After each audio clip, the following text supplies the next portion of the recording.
Olá, sejam bem-vindos ao canal Engenharia de Software com ênfase em ML. Eu sou o professor Gilianes Guedes e eu já atuo na área de engenharia de software e modelagem de software há vários anos. Eu tenho 4 livros publicados sobre o assunto e eu já ministrei diversas palestras e cursos sobre modelagem de software utilizando a linguagem ML. Na aula de hoje, eu vou dar continuidade ao tema sobre elicitação de requisitos, dessa vez abordando técnicas de elicitação como análise de documentos, análise de regras de negócio e cenários. Então, vamos iniciar a nossa aula.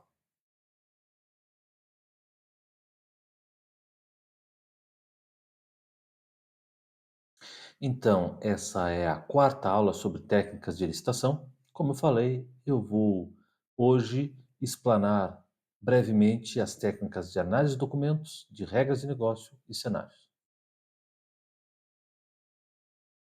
Então, vamos falar um pouquinho sobre análise de documentos, também conhecida como coleta de dados. Então, nessa técnica, se examinam documentos internos e documentos externos. Os documentos internos são aqueles disponíveis na empresa e os documentos externos são documentos relacionados ao domínio do problema sob análise, mas que não fazem parte do acervo da empresa. O objetivo dessa análise documental é compreender o problema, buscar por informações que levem à descoberta de requisitos e auxiliar na identificação de partes interessadas. Partes interessadas, como já foi dito em outras aulas, são compostas por grupos de pessoas que têm interesse no desenvolvimento do software ou serão afetados por ele.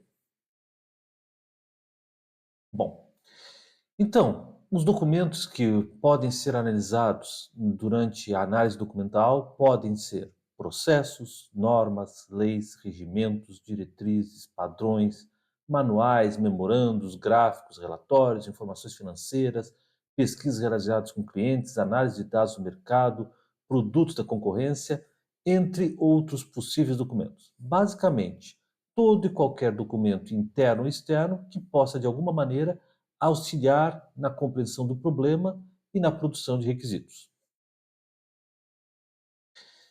Hã, esse tipo de técnica também é útil para descobrir informações quando os usuários-chave, ou seja, usuários que têm bastante conhecimento sobre o domínio do problema ou sobre um determinado funcionamento de um determinado setor ou departamento, eles não estão disponíveis. Isso é bastante comum, porque esse tipo de usuário costuma ser caro para a empresa e muito requisitado. Portanto, o tempo deles disponível para auxiliar os engenheiros de requisitos às vezes é escasso. E a análise documental, ela também serve para validar os requisitos que foram obtidos por outras técnicas. Eles tentam determinar se os requisitos que as outras técnicas obtiveram realmente correspondem à realidade, porque às vezes os usuários entrevistados eles costumam, hã, dizer que se comportam de uma maneira para estar de acordo com as instruções que são normas da empresa, mas que na prática agem de outra maneira. Por exemplo, então às vezes os requisitos obtidos não condizem realmente com a realidade. A técnica de análise documental, às vezes ela pode precisar adotar, abordagens de mineração de dados, o data mining. Então, data mining são técnicas que podem auxiliar na análise de dados para categorizar esses dados, determinar padrões que são seguidos por esses dados, determinar, identificar tendências, entre outros possíveis objetivos que serão influenciados pelo escopo da análise de documentos. Porém, essa técnica de análise de documentos, ela pode ser bastante cara e demorada. Então é preciso tomar cuidado com o tempo e o custo que essa técnica demanda, comparado com o benefício que poderá ser obtido por meio desse exame de documentos. Então, é necessário selecionar os documentos que são promissores, que realmente aparentam ser válidos para identificar requisitos ou identificar partes interessadas. e é responsabilidade do engenheiro de requisitos identificar quais são os documentos promissores, os que deverão ser realmente analisados. Caso contrário, o custo de aplicação dessa técnica pode ser ah, impeditivo. Bom, então, selecionar os documentos também inclui garantir a sua validade. Por quê? Porque pode existir documentos que estão desatualizados, então os requisitos obtidos por eles não serão válidos, incorretos, o que é pior ainda, requisitos que não foram, aliás, documentos que não foram revisados, que eram apenas rascunhos, requisitos que no final não foram aprovados, então são documentos inválidos, documentos que não devem ser analisados porque, além de eles não serem úteis, pelo contrário, eles podem ser contraproducentes, eles podem produzir requisitos inválidos, incorretos. Bom, falar um pouquinho sobre o processo de análise de documentos. Então, ele possui três etapas principais, que são preparação, revisão documental e fechamento. Na preparação, se coletam e avaliam os documentos que estão disponíveis. Então, se considera a disponibilidade do documento, a sua relevância, a sua adequação, a sua corretude, ou seja, se ele está correto, se ele foi aprovado, e a sua atualização, se ele não está desatualizado. É um trabalho um pouco difícil. Essa preparação já é uma prévia, uma triagem prévia de quais documentos são promissores e quais devem ser desconsiderados. Depois vem a fase de revisão documental, onde o material selecionado ele é estudado, os detalhes do negócio são documentados e se elaboram perguntas que deverão ser feitas para os especialistas a respeito de dúvidas sobre determinados documentos, para confirmação de informações, esse tipo de coisa. E no fechamento, então, após a análise dos documentos, se validam os detalhes com os especialistas, as perguntas que foram ah, criadas, elas vão ser esclarecidas, as dúvidas serão esclarecidas com os especialistas e as informações serão organizadas na forma de requisitos, de regras de negócio, de modelos, entre outras possibilidades. Vantagens da análise documental. Não parte de uma folha em branco. Antes de aplicar outras técnicas e requisitos, já se pode ter uma ideia bastante profunda do funcionamento da empresa e do domínio do problema e como funcionam determinados departamentos e setores. Também é uma forma de cruzamento e validação de requisitos que poderão ter sido obtidos por outras técnicas, mas com foco nos clientes e nos especialistas de domínio. Porém, tem algumas desvantagens. Ah, ela não produz insights, ela não costuma produzir novas ideias. Ela apenas identifica a situação atual. Ela está limitada à perspectiva do como está. Existe o problema dos documentos estarem desatualizados ou incorretos. Isso aí é um risco que o engenheiro de requisitos corre. Ele tem que fazer uma análise profunda para determinar quais documentos são válidos. E ela pode ser trabalhosa, pode ser tediosa, porque ler muitos documentos é cansativo, e podem consumir muito tempo. Então, como já foi falado antes, é preciso selecionar os documentos adequados e selecionar documentos suficientes para produzirem informações válidas, mas sem que o seu custo e tempo sejam proibitivos. Bom, vou falar um pouquinho sobre a técnica de análise de regras de negócio. Na verdade, a técnica de análise de regras de negócio é uma variação da técnica de análise documental. A diferença é que ela se especializa em buscar por regras de negócio. Regras de negócio, como já foi falado antes, estabelecem políticas, normas, restrições, condições, leis, regras que precisam ser seguidas pelas funcionalidades do sistema. Ah, então, Como eu falei, essa técnica é um tipo de análise de documentos, mas ela é focada em regras de negócio. Porém, durante a análise de documentos que a gente estudou agora há pouco, nada impede que se examinem também regras de negócio. Ah, bom, por que se devem estudar as regras de negócio? Por quê? Porque além de auxiliar na identificação de requisitos, elas estabelecem, se não todas, a maioria das restrições que precisam ser aplicadas aos requisitos que foram identificados. E elas também determinam uma parte bastante importante do comportamento dos processos que irão implementar os requisitos. E, portanto, elas são imprescindíveis para a construção dos cenários, para a representação dos comportamentos das funcionalidades do sistema.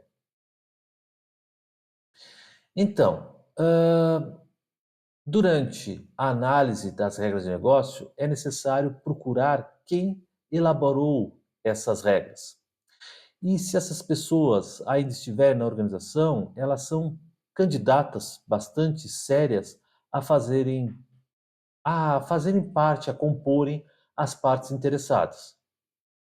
E essas partes interessadas, então, deverão ser consultadas e envolvidas no processo de engenharia de requisitos. Ok, vou falar um pouquinho sobre a técnica de cenários. Na verdade, essa é uma técnica bastante ampla e que se estende durante a análise e especificação de requisitos. Nós vamos voltar a nos aprofundar sobre a técnica de cenários em outras áreas, em outras aulas. Aqui nós vamos dar uma introdução a essa técnica. Então, o cenário basicamente descreve como uma funcionalidade irá se comportar em uma situação. Elas apresentam as ações que o usuário executa em durante nesse cenário e quais serão as respostas do sistema. Então, basicamente, um cenário é uma história. Ele descreve uma situação onde uma ou mais pessoas irão executar uma atividade, um conjunto de passos no sistema. Então, cenários costumam apresentar uma narrativa rica em detalhes contextuais e eles devem ter, no mínimo, um ator principal, podem haver outros atores secundários e um objetivo. Um cenário é basicamente texto em suas representações mais simples, tá? Então, ele pode ter várias frases, mas no seu formato mais básico, ele é composto de um parágrafo único. Vamos ver exemplos disso. Então, um cenário ele pode escrever um cenário principal, um cenário alternativo, um ou mais cenários alternativos e um ou mais cenários de exceção. O cenário principal, basicamente, é o caminho ideal, o comportamento ideal de uma funcionalidade. Cenários alternativos representam situações que podem ocorrer ou não de acordo com determinadas condições, se as condições forem satisfeitas ou não. E um cenário de exceção descreve situações que não são bem-vindas, que são indesejadas, mas que precisam ser tratados caso ocorram. Ah, então, produzir cenários com a interação das partes interessadas ajuda a compreender qual é o comportamento esperado para os requisitos funcionais que irão compor o sistema, sobre as diversas situações pelos quais eles podem passar. Além disso, produzir cenários pode ser mais fácil para as partes interessadas. Por quê? Porque elas terão de pensar sobre situações da vida real que elas costumam vivenciar, ou que elas poderão vivenciar. Então, isso pode ser mais fácil do que pensar em necessidades abstratas para o sistema. Além disso, o desenvolvimento de cenários auxilia as partes interessadas a pensar mais profundamente, mais detalhadamente sobre os requisitos. Eles ajudam a que as partes interessadas descrevam melhor as suas necessidades e também permitem identificar regras de negócio. Cenários, eles podem ser descritos de forma textual, de uma forma textual livre, de uma forma textual mais estruturada ou por meio de caso de uso, entre outras possibilidades. Nós vamos ver agora alguns exemplos de cenários descritos de forma textual. Não vamos abordar nessa aula caso de uso, principalmente porque caso de uso, embora descrevam cenários, eles já são um produto da análise de requisitos. Então, nós iremos abordar caso de uso mais profundamente no futuro, em outras aulas. Bom, então aqui nós temos um exemplo de cenário textual. Aqui eu estou enfocando a funcionalidade de postar encomenda do sistema de entregas de encomendas mundial que nós estamos utilizando como estudo de caso.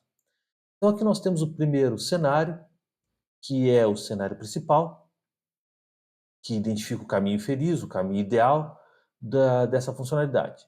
Então, o cenário 1, a encomenda atende às condições de envio. Então vamos lá, aqui nós temos a descrição do cenário. O cliente ele se dirige ao atendente e apresenta a encomenda. O atendente toma os dados do cliente e do destinatário, pergunta sobre o conteúdo da encomenda, mede suas dimensões, ou seja, altura e largura, bem como seu peso, e insere esses dados no software. O software ele calcula o preço do envio, o atendente informa o valor para o envio e, caso o cliente aceite, ele coloca a encomenda na esteira para que a encomenda seja analisada, empacotada, etiquetada e despachada. Enquanto isso ocorre, o cliente paga pela encomenda e o atendente registra o pagamento. O sistema então emite o recibo e o código de rastreamento da encomenda. Então esse é o caminho feliz. Tudo correu perfeitamente bem. O cliente conseguiu conseguiu postar a encomenda na empresa. Aqui nós temos outro exemplo, é o segundo cenário, que representa um cenário alternativo, que não deveria ocorrer, mas que eventualmente pode acontecer. Então, esse cenário identifica uma situação em que a encomenda ela possui um item roubado ou ilegal. Não necessariamente o cliente sabe disso, apenas o seu conteúdo é roubado ou ilegal. Então, durante o escaneamento da encomenda, quando a encomenda ela é posta na esteira, o sistema ele escaneia de forma utilizando técnicas avançadas, escaneia a encomenda para determinar o seu conteúdo. O atendente ele pergunta ao cliente qual é o conteúdo da encomenda, mas ele não abre. Isso é feito durante o escaneamento da encomenda na esteira. Então, durante o escaneamento, o sistema detecta a presença de um item roubado ou ilegal, como drogas ou armas, por exemplo. Então, o sistema em resposta, ele aciona a polícia, sem que o cliente fique sabendo disso, avisa o atendente do ocorrido e fotografa o cliente. A encomenda fica retida e não é despachada. Então, esse é o segundo cenário. Bom, e aqui nós temos um terceiro cenário que identifica uma situação em que a encomenda ela possui um item proibido ou que a empresa não aceita enviar e que não necessariamente o cliente saiba que o item é proibido. Então, ao escanear a encomenda, o sistema detecta a presença de um item cujo envio é proibido no país de origem ou de destino, ou de itens que a empresa se recusa a enviar, como itens contendo líquidos, porque eles podem derramar, elementos perecíveis, porque eles podem estragar ao longo do envio, itens frágeis, porque eles podem quebrar, itens vivos, por uma questão ética, ou sementes, porque enviar sementes pode ser perigoso. Às vezes as sementes elas entram em um bioma diferente que não que ao qual elas não pertenciam e elas podem causar muitos problemas. Então, o sistema informa ao atendente que não é possível enviar a encomenda e dessa vez o atendente informa ao cliente que a encomenda foi recusada e a devolve ao cliente. No caso, não é exatamente um crime, simplesmente a empresa não pode enviar o conteúdo, então o atendente tem que recusar a encomenda e explica ao cliente o porquê disso. Então aqui nós vimos três cenários: um cenário ideal, um cenário alternativo e um cenário de exceção. Exemplos de cenários textuais. Como eu falei, existem cenários estruturados, ainda textuais, Cenários também podem ser representados por meio de casos de uso, mas nós vamos detalhar isso melhor em outras áreas, em outras aulas, principalmente quando nós entrarmos em análise de requisitos. Porque, na verdade, casos de uso representam já requisitos do sistema. Então, nós terminamos mais essa aula sobre técnicas de licitação. Eu espero que essa aula tenha sido considerada adequada por vocês. Se vocês gostaram desse vídeo, eu peço que vocês curtam. E se vocês souberem de pessoas que têm interesse sobre esse tema, eu peço que vocês compartilhem esse vídeo com elas. Obrigado pela atenção. Nós nos vemos em outras áreas, outras aulas.